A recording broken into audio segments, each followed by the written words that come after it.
Bonjour à tous et bienvenue sur Zephyr TV. Dans cette vidéo, nous allons voir comment éditer l'alias fiscal et demander sa transmission en EDI à la DGFiP. Alors petit rappel, en fin d'exercice, supposons fin décembre, vous devez transmettre votre liasse fiscale vers le 15 mai. Zephyr est un partenaire habilité de la DGFiP et vous permet de transmettre votre liasse fiscale en quelques clics directement à la DGFiP. Dans le menu clôture puis liasse fiscale, vous avez le menu données société que vous devez vérifier. Ce menu est en principe déjà pré-rempli avec les données du menu paramètres adresse coordonnées, qui est en fait l'un des premiers menus que vous complétez lors de votre essai gratuit. Par exemple, le régime fiscal, l'adresse, le numéro de SIRET, etc.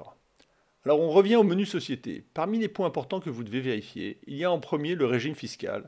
Donc dans notre exemple, IS, impôt sur les sociétés, et RSI, régime simplifié. Ensuite, il faut vérifier le déficit antérieur reportable si vous en avez un. Si vous êtes nouveau dans Zephyr, il faut donc aller voir sur votre précédente liasse fiscale, 2033B ou 2058B, comme indiqué. Si vous êtes dans Zephyr, vous pouvez vérifier, mais en principe, ce montant est toujours correct, et dans notre exemple, il est de 70 000 €. Puis vous indiquez le nombre d'associés, et vous vérifiez l'écriture d'IS. Pour rappel, cette écriture a été obligatoirement faite lors de la clôture, et les éléments indiqués dans ce menu sont une simple information. Dans l'exemple, on retrouve le montant du bénéfice, puis le déficit antérieur reportable, et enfin le bénéfice imposable de 3 379 €. Ensuite, vous allez dans le menu Données associées, et vous ajoutez ou vous vérifiez le nom des associés, personnes morales ou physiques, qui ont plus de 10% du capital. Pour les SAS et SA, les données associées ne sont pas obligatoires. Dans le menu Données filiales, il faut simplement indiquer les filiales si vous en avez. On en arrive au menu principal, et dans notre exemple, il s'agit de l'alias 2065 et des annexes 2033. Tout est pré-rempli par Zephyr et il s'agit avant tout d'une vérification. Seules certaines réintégrations ou déductions doivent être indiquées manuellement, par exemple les crédits d'impôt. En cas de doute, n'hésitez pas à demander au support avec le point d'interrogation en haut à droite.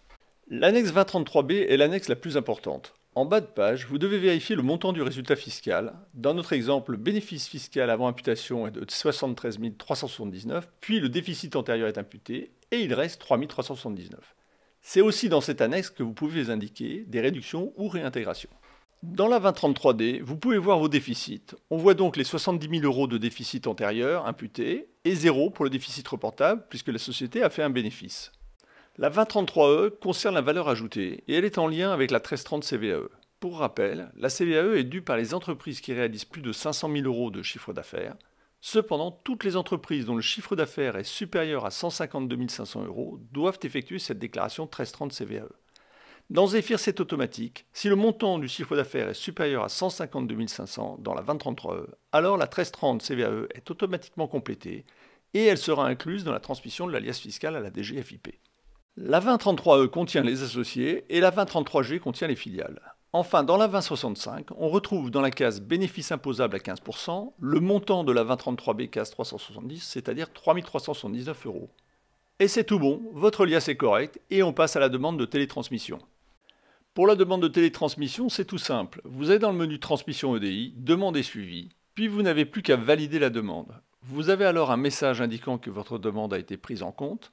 Lorsque votre liasse sera télétransmise, vous aurez le message « Votre liasse a été télétransmise ». Et au final, lors de l'acceptation de votre liasse par la DGFiP, vous aurez dans ce même menu le message « Votre liasse a été acceptée ». Voilà, cette vidéo est terminée et je vous dis à bientôt sur Zephyr TV.